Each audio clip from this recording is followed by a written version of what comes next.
रंगसर, Cynerstit, लटराज, yellow billet blue magpie, हजार दास्तान, blue whistling thrush, शिनपिपिन, streaked laughing thrush, Kastur, Tickle's thrush, सिन्हांगुर, European starling, आसमान बातुक, mallard, Bragg, grey heron, फारवातुज, long-tailed stripe, पोशनूल, golden oriole, रंग बुलबुल। Asian paradise flycatcher. क्या बात है, क्या बात।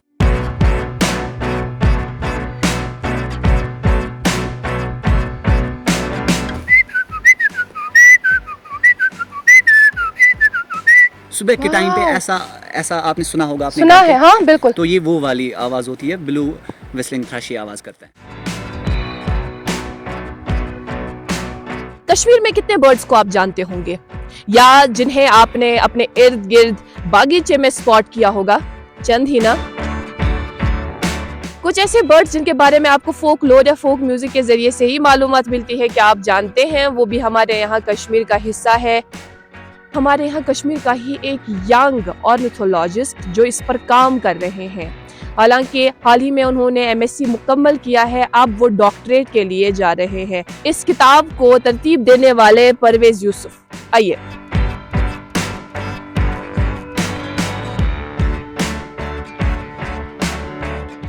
जी मेरा नाम परवेज यूसुफ है और मैं लालपुरा पामपुर से हूँ। जी, बचपन से ही मैं बर्डिंग में काफ़ी ज़्यादा इंटरेस्ट रहा है मेरा, क्योंकि मैं ऐसी जगह पे पला बड़ा हूँ जहाँ पे एक खूबसूरत तरीन वेटलैंड जो है बिल्कुल कुछ फीट दूर था मेरे घर से। तो मैं बचपन से इन बर्ड्स को देखता रहता था, तो मेरा इंटरेस्ट बचपन से ही था। Wildlife conservation fund as director wetland research centre join किया था 2017 में, और उसके अलावा जो है उसी टाइम के दौरान मैंने integrated BSc MSc zoology course central university of Kashmir join किया था वहाँ पे। तो मेरा पर्सनल इंटरेस्ट भी था, मेरा एकेडमिक्स जो है ज़ूलॉजी में ही गुजरा है। सारा मेरा जो वक्त है बचपन का नेचर, बर्ड्स, एनिमल्स के इर्द गिर्द ही गुजरा है।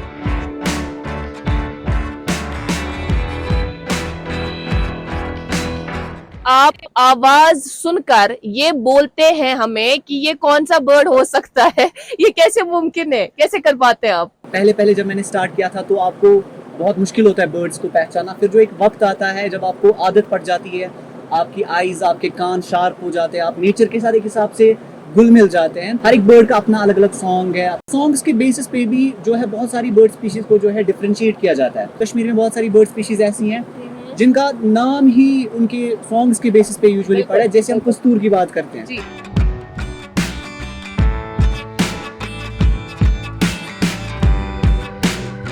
हमारे पास जो है अल्लाह ताला ने इतनी सारी रिसोर्सेज दी है हमें, इतनी सारी चीज़ें हमारे पास, और हमें उसके बावजूद भी अगर कोई बाहर से आएगा फिर उन चीज़ों को पढ़ेगा, उन पे रिसर्च करेगा, तो वो हमारे लिए एक बदकिस्मती की बात है। फिर मैंने सोचा कि नहीं, एक बेस होनी चाहिए एटलीस्ट जो हमारी फ्यूचर जनरेशन्स आगे जाके आएंगी उनको एक बेस मिले इस बुक की फॉर्म में, ताकि हमें पता चले कि हमारे पास कौन सी बर्ड स्पीशीज़ है या जो भी कश्मीरी नेम है उनको एक जगह पे जमा करने की, और फिर उनके अंग्रेज़ी नाम या साइंटिफिक नेम बताना। जो रिसर्चर होंगे यूनिवर्सिटी से, कॉलेज से, या जो हमारे छोटे छोटे बच्चे हैं जो सिंपल से बर्ड्स के नाम जानना चाहते हो, टूरिज़म के लिए आते हैं, बर्ड टूरिज़म के लिए आते हैं, तो उनको एटलीस्ट एक बेसिक रिसोर्स होना चाहिए कि जहाँ पे उनको हम बता सकें कि हमारे पास ये स्पीशीज़ है, क्योंकि हमारे पास डाइवर्सिटी काफ़ी ज़्यादा है। तो अब आप ये भी पूछेंगे कि जम्मू कश्मीर और लद्दाख में इतनी डाइवर्सिटी क्यों है? क्लाइमेट इन तीनों रीजन्स का वो बहुत डिफरेंट है। अगर आप कश्मीर की बात करेंगे तो कश्मीर में हमारे पास टेम्परेट क्लाइमेट है, तो जैसा मौसम उसी तरीके की स्पीशीज़ आती हैं। Because of the diversity in the habitats and diversity in climates, we have such a huge diversity of bird species which equals to around 677 species of birds। और जो इसमें दर्ज है, बिल्कुल, अगर आप इंडियन सब कंटिनेंट की बात करेंगे जिसमें इंडिया, श्रीलंका, भूटान, नेपाल, पाकिस्तान आता है, उसमें 1372 स्पीशीज़ है सिर्फ। ऑलमोस्ट 50% ऑफ स्पीशीज़ हमारे इस छोटे से रीजन में है।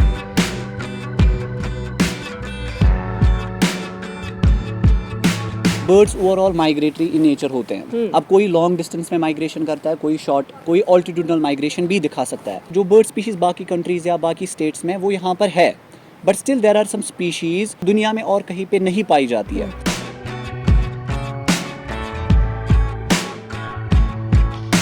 इसी तरीके से बहुत सारी स्पीशीज़ है जो हमारे एंसेस्टर्स ने काफ़ी टाइम से देखी है। जैसे आपने अभी खुद बोला, रंगचर, गुलाबचर, साबचर, पटियाल, वारियल, ब्रेग, आसमान बातुक, शुरनी बुडन, मोंग, वारियल, इथे कन कोलर, मतलब जो डल लेक में वो बहुत सारे ब्लैक बर्ड्स है विद 5 बीक्स।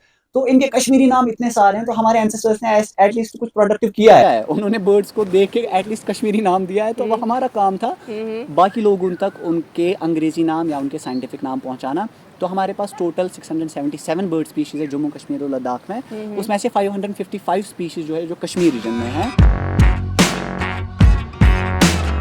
बर्ड्स हमारे लिए हर एक तरीके से ज़रूरी है, चाहे आप कल्चरली बात करें, चाहे आप साइंटिफिकली बात करें, चाहे आप इकोलॉजिकली बात करें, चाहे आप इकोनॉमिकली बात करें, हर तरीके से। मैं आपको एक एक एग्जांपल दूंगा हर मामले में। जैसे कल्चरली इस वजह से इंपॉर्टेंट है क्योंकि बहुत सारी स्पीशीज़ हमारे कल्चर में डीपली एम्बेडेड है। जैसे कस्तूर वाले कस्तूर, ये हमारे सॉन्ग्स में ऐसे ही नहीं आया है। हाँ। इसी तरीके से शिन पिपिन में इतने सारा स्टोरीज लिखी गई हैं, वो ऐसे ही नहीं आया है। कश्मीरी नाम इसका है बेचारे का लेटराज।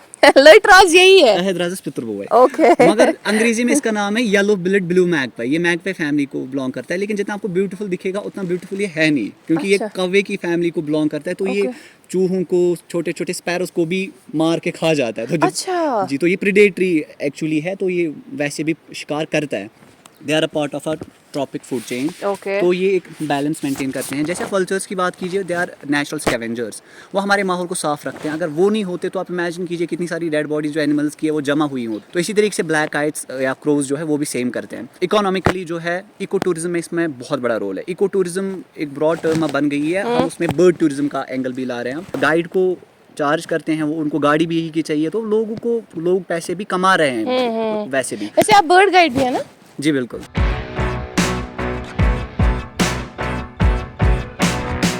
कार्विन एक बर्ड स्पीशीज है। कार्विन जितने कश्मीर पे माना ना, नॉर्थ वाले वैसे खैरकाव बोलते हैं उसको कश्मीरी में। बिकॉज उसका जो सिर होता है इट्स काइंड थोड़ा सा वाइट होता है, तो उसका इंग्लिश नेम है यूरेशियन जैकडा। ठीक। आपने वो देखा होगा शाम को बहुत सारे वो कौवे शोर मचा के निकल रहे हैं का करके, तो वो शाम को ही वैसा यूजुअली करते हैं। अच्छा। तो उसको साइंस में हम मॉबिंग कहते हैं। Okay. मॉबिंग, वो खुद प्रेडेटर से खुद को बचाने के लिए वैसा करते हैं। तो एट स्पेसिफिक टाइम जब वो शाम को जा रहे होते हैं कहीं पे रात बिताने के लिए, तो उस टाइम पे जो है वो वैसी आवाजें निकालते हैं। ऐसी उल्लू, वो तो दिन को आवाज नहीं निकालेगा, दिन को तो उसको सोना है। यहाँ पे ओल्स की कुछ रेयर स्पीशीज है, जैसे टॉनी ओवल है, बान ओवल है, तिमन रोज़ चूर है। तो दिन को वो छुपेंगे चिनार ट्रीज में या कुलियन मंस। निश का मतलब होता है कि हर एक बर्ड स्पीशीज जो है उसको अपना हैबिटेट, अपना अलग ट्री लेना है, वरना जो स्पीशीज, वरना इनमें लड़ाई होगी, आपस में कंपटीशन बढ़ेगा।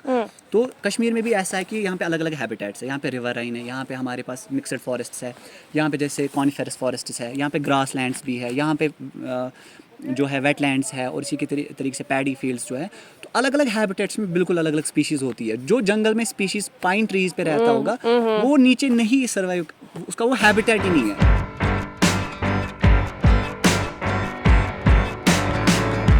ऐसे कुछ बर्ड्स जो पहले हमें नज़र आया करते थे, लेकिन अब उनका नामो निशान हमें कहीं नज़र नहीं आता। ऐसी कुछ एंडेंजर्ड स्पीशीज जिनका आपने जिक्र किया हो किताब में। ब्रोह काले प्रेथ कुन गरस में कज्जा आसान, मतलब हमारे पास वो कच्चे मकान होते थे, उनमें वो आते थे।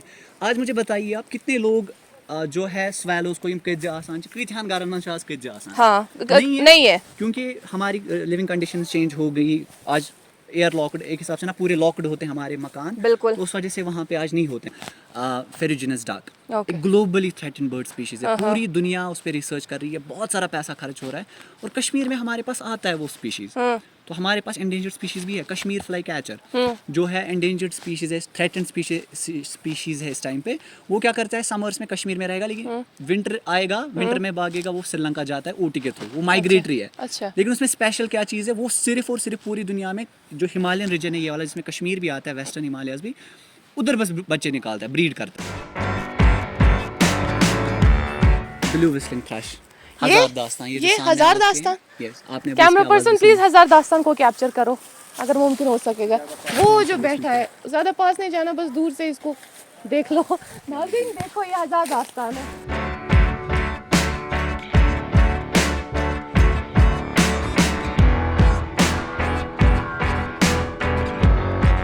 कितनी मेहनत लगी इस बुक को कंपाइल करने में और फिर उन बर्ड्स के बारे में मालूमात हासिल करने में? देखिए, मेरे ख्याल से ये सालों का काम इस वजह से है क्योंकि मैं बचपन से ही बर्ड्स को ऑब्जर्व करता था। तो ये ओवरऑल जो साइंटिफिकली मैंने डेटा कलेक्ट करना स्टार्ट किया था 2017 से, अब 6 साल हो गए, पूरा 1 साल इसको कंपाइल करने में लगा फिर इस डेटा को।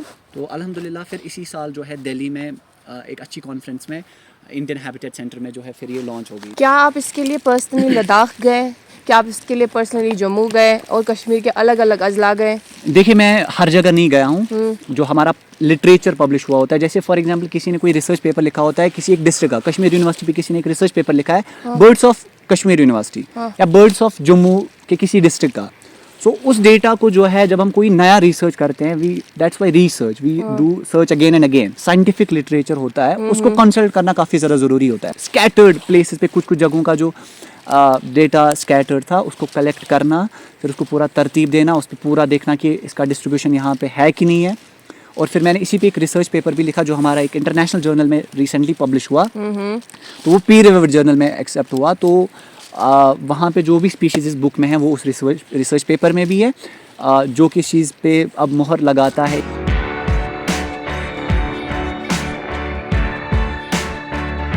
जहाँ पे आप रहते हैं, जिस जगह पे आप रहते हैं, उस जगह का आप पे बहुत बड़ा असर पड़ता है। हमारे पास पामपुर में 4 वेटलैंड्स है जो कि खूबसूरत तरीन वेटलैंड्स है।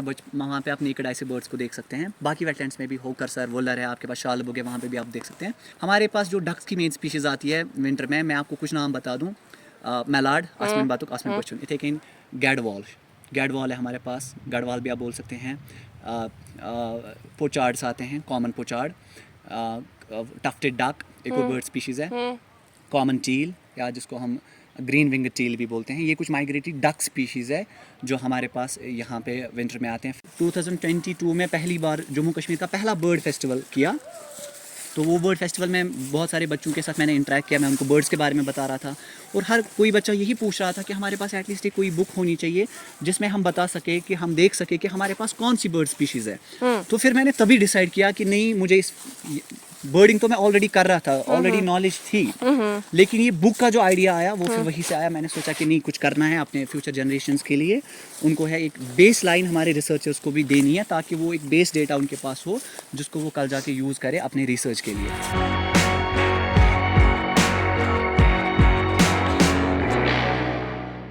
पीएचडी करने के लिए सोच रहे हैं, तो आप किस टॉपिक का इंतखाब करेंगे इसके लिए? देखिए, मैंने तो अभी फैसला किया है कि मैं अगर पीएचडी करूंगा इंशाल्लाह तो वो मैं ऑर्निथोलॉजी में ही करूंगा, स्टडी ऑफ बर्ड्स। तो उसमें से मेरा शौक़ है एक तो माइग्रेटरी पैटर्न्स पढ़ने का बर्ड्स का, कि कैसे माइग्रेट करते हैं। दूसरा मेरा शौक़ है एक चीज़ पढ़ने का, वो है इफ़ेक्ट ऑफ डाइक्लोफेनिक। डाइक्लोफेनिक एक ड्रग है जिसको हमारे एनिमल्स में हम यूज़ करते थे, और उससे क्या हुआ काम, उससे वल्चर्स, ऑलमोस्ट सारे वल्चर्स ख़त्म हो गए सारे इंडियन सब कॉन्टिनेंट में। तो वल्चर्स के लिए वो ड्रग बहुत टॉक्सिक है। ओवरऑल क्या थ्रेट है जो जितनी भी बर्ड स्पीशीज़ हैं, चाहे वो बाहर से आती हों या हमारे यहाँ कश्मीर में? सबसे बड़ा खतरा है हैबिटेट डिस्ट्रक्शन का, डेग्रेडेशन का, क्योंकि जो हैबिटेट है बर्ड्स का वो ख़त्म हो रहे हैं। चाहे आप ट्रीज़ हम काट रहे हैं लोग, चाहे वेटलैंड्स को ख़त्म किया जा रहा है। अगर आप कंपेयर करेंगे खुद पिछले 20 साल पहले जो हमारे पास वेटलैंड्स थे और जो इस टाइम पर है, वो सेम नहीं होगा। 1939 में हमारे एक कश्मीरी पंडित बरादर थे, उन्हें एक बुक लिखी थी उस टाइम पे तो कोई प्रिंटिंग का नहीं था, उस टाइम पे कलर्ड पिक्चर्स का कुछ नहीं था। उन्हें टेक्सचुअल एक बुक लिखी थी जिसमें उन्होंने 76 बर्ड स्पीशीज़ के बारे में कश्मीर के लिखा था, थोड़ा थोड़ा सा कश्मीरी नाम करके। तब से लेके अभी तक अगर आप किसी भी यूनिवर्सिटी की लाइब्रेरी की, गवर्नमेंट लाइब्रेरीज की, तहसील लाइब्रेरीज की, या किसी भी स्कूल, हायर सेकेंडरी, कॉलेज की लाइब्रेरी की बात करेंगे, हमें पास एक बुक नहीं थी जो पूरा बर्ड डाइवर्सिटी हमारे रीजन की बता सके। कितना बड़ा एक एजुकेशनल गैप था। बच्चों को पढ़ाते हैं, फिर उनको बोलते हैं बोलो ईगल का मतलब क्या है, तिम वना गांठ, पांच वना कैच गंठ हो के हेर के सच्चाई ना आसा सच आसा ब्लैक आइज।